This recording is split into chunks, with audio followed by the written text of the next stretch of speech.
अस्सलाम वालेकुम नाज़रीन, कैसे हैं आप? आई होप आप सब खैर वाफियत से होंगे। जो लोग कहते हैं अब्दुल खान साहब जो ना काम नहीं करवाते, ये आप देख सकते हैं। ये तो माशाल्लाह से मुकम्मल घर है जहाँ पर रहायशें रह रही हैं।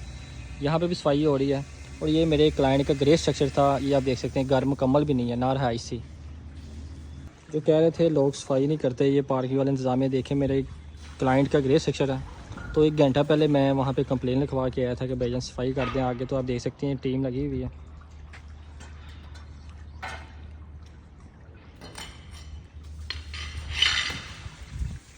ये प्रॉपर सफाई कर रहे हैं टीम। अभी 1 घंटा पहले मैं कंप्लेन लिखवा के आया था कि भाईजान यहाँ पे सफाई होने वाली मेरे क्लाइंट के घर की, तो काइंडली आप आएँ। ये आप देख सकते हैं क्रिस्टल ब्लॉक 213 नंबर हाउस का नंबर है।